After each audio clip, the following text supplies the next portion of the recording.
ကျွန်တော်ဗီဒီယို editing လုပ်ရင်းနဲ့စုမိစောင်းမိလာတဲ့အရာလေးတစ်ခုကျွန်တော်ရဲ့မိတ်ဆွေဒီနေ့ဗီဒီယိုလေးမှာကျွန်တော်မျှဝေချင်ပါတယ်အဲ့ဒါလေးကတော့ကျွန်တော်ရဲ့ bike လေးပဲဖြစ်ပါတယ်။ဘာလို့လဲဆိုတော့ကျွန်တော်ကွန်ပျူတာနဲ့တစ်ချိန်လုံးထိုင်ပြီးတော့ edit တွေလုပ်ရတဲ့ခါကျတော့အထိုင်များပြီးတော့ကျွန်တော်လောလောဆယ် bike ပူလာပြီပေါ့နော်။အဲ့ကြောင့်မို့ကျွန်တော်အားကစားတစ်ခုအနေနဲ့ကျွန်တော်ကြက်တောင်သွားရိုက်တယ်ပေါ့နော်။အဲ့တော့ကြက်တောင်ရိုက်နေတဲ့ဒီနေ့ဗီဒီယိုမှာအောက်တိုးသွားတဲ့ခါကျလို့ရှိရင်အသုံးပြုတဲ့ gear လေးတွေကိုကျွန်တော်ဒီနေ့ဗီဒီယိုလေးမှာဘယ်လိုအသုံးပြုရလဲဆိုတော့မျှဝေပေးသွားမှာပဲဖြစ်ပါတယ်။အခုကျွန်တော်သုံးတဲ့ mic လေးကတော့ Rode Wireless Go 2ပေါ့နော်။ကျွန်တော်အရင်ဗီဒီယိုမှာလည်းဘယ်လို mic တွေကျွန်တော်သုံးနေဆိုတာလည်းပြထားတယ်ပေါ့နော်ဒီကောင်လေးက wireless ဖြစ်တဲ့အတွက်အဆင်ပြေတယ်ဗျအော်တိုးသွားမယ်ဆိုလို့ရှိရင် audio အကောင့်ကောင်းလေးလိုချင်လို့ကျွန်တော်ဒီ mic ကိုသုံးဖို့အတွက် recommend ပေးပါတယ်ကျွန်တော် outdoor တွေပါရိုက်တဲ့ခါကျလို့ရှိရင်ကျွန်တော်သုံးတဲ့ဟာလေးတစ်ခုကတော့ Insta360 Go 3ပေါ့နော်ကျွန်တော် GoPro လည်းသုံးတယ်ဒါပေမဲ့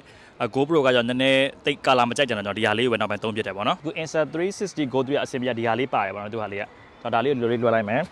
ဗမြန်ဒီထဲကိုထည့်လိုက်မယ်ပြီးရတယ်မှာကင်မရာလေးကိုဒီလိုလေးဖြုတ်လိုက်အောင်ဖြုတ်ပြီးရတယ်မှာတက်လိုက်အောင်အဲ့ဆိုလို့ချင်းကျွန်တော်သွားလေးရအောင်ဒီလိုရှောက်သွားလို့ရအခုကျွန်တော်ရောက်နေရတော့ Royal Sportainment Complex ပေါ့နော်ဒီထဲမှာကျွန်တော်ကြက်တောင်ကွင်းရှိတယ်ဗျကြက်တောင်ကွင်းက9ကွင်းရှိတယ်ဗျဒီကောင် Insta360 Go ဒီကောင်လေးကဘယ်လိုအဆင်ပြေလဲဆိုတော့ကျွန်တော်ကားမောင်းတဲ့အခါမှာစပိန်စီးတဲ့အခါမှာဒီဆိုင်ကယ်စီးတဲ့အခါမှာလှုပ်ချက်လုပ်တဲ့ဟာမျိုးကြလို့ရှိရင်ဒီကောင်လေးကအရင်အသုံးတည့်တယ်အခုလောလောဆယ်ကျွန်တော်ကြက်တောင်ရိုင်းနဲ့ဒါလေးကိုဘယ်လိုသုံးရလဲဆိုတာလေးကိုလည်းရှင်းပြပေးပါမယ်သူကကင်မရာလေးကသေးတဲ့အတွက်ကြောင့်မလို့ပေါ့နော်ကင်မရာကြီးလို့မဟုတ်ဘဲနဲ့အလွယ်တကူကျွန်တော်ကြိုက်တဲ့နေရာမှာထားလို့ရပါတယ်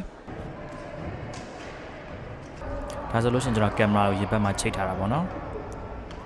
ပြီးရင်တော့အဲ့ကင်မရာအသေးလေးကထုတ်လိုက်ပြီဆိုတော့တန်လိုက်လေးပါတယ်ပေါ့နော်တန်လိုက်ဓာတ်ဘယ်နေရာမှာမဆိုတော့သွားကတ်ထားလို့ရတယ်ဗျ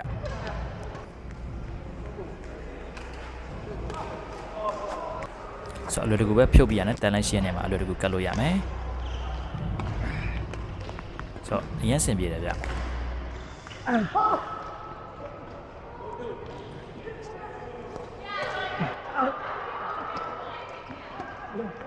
ဆိုတော့ဘယ်လိုပဲဖြစ်ဖြစ်အဆင်ပြေတယ်ဗျလွယ်တကူပေါ့ပါကြိုက်တဲ့နေရာမှာ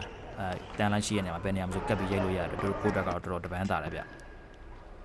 ပြီးတော့သူကရေစိမ်ခဏလို့လည်းပြောတယ်ဗျရေစိမ်ခဏဆိုတာအဆက်အကုန်လုံးမဟုတ်ဘူးနော်ဆော့ဆော့ကျွန်တော်ဖြုတ်လိုက်တဲ့တေးသေးလေးပဲနော်အဲ့ကောင်လေးကရေစိမ်ခဏလို့လည်းပြောပါတယ်တခါမှတော့မစမ်းကြည့်ဘူးဗျ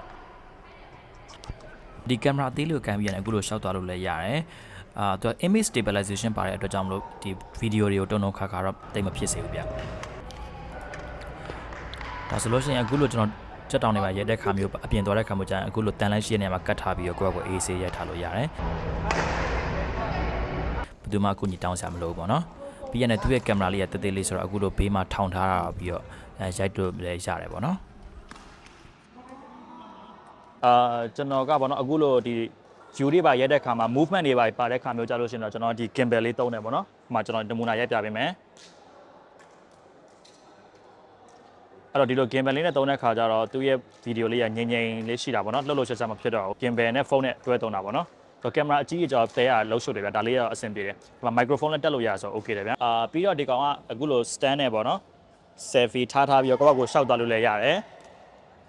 ဒီလိုမျိုးကျွန်တော်ရှောက်နေပြီးတော့ရိုက်လို့လည်းရတယ်ပေါ့နော်အဆင်ပြေဒီကောင်လေးကတော့ကျွန်တော် Insta360 Flow လို့ခေါ်တယ်ဗျသူကဒီ Insta360 ကပဲထုတ်တာပဲဆက်စဝကင်မရာတေးသေးလေးကိုထုတ်တဲ့ကုမ္ပဏီနဲ့အတူတူပဲပေါ့နော်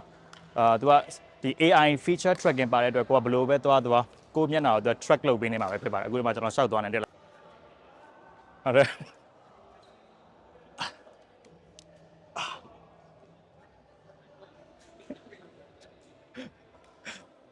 သူရဲ့ feature အသေးစိတ်ကိုလည်းကျွန်တော် review လုပ်ပေးဆိုလို့ရှိရင်ကျွန်တော်တစ်ချက်လောက်ပြောပြပါကျွန်တော်နောက်ဗီဒီယိုမှာသူရဲ့အသေးစိတ်ဘယ်လိုတောင်းရလဲဆိုတော့ review လုပ်ပေးမယ်အခုတော့ဒီနေ့ကတော့အကြမ်းမြင်မဲ့ပေါ့နော်ဒီနေ့ဗီဒီယိုမှာတော့ကျွန်တော် auto ရိုက်လို့ရှိရင်အသုံးပြုတဲ့ပစ္စည်းတွေကတော့ Rode Wireless Go 2 Insta360 Go 3နဲ့ Insta360 Flow gimbal တို့ပဲဖြစ်ပါတယ်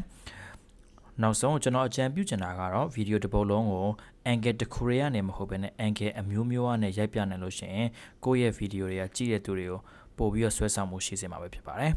โอเคအားလုံးဆင်ပြေကြပါစေဗျာနောက်ထပ်ဗီဒီယိုမှာပြန်ဆုံကြမယ်နော် bye bye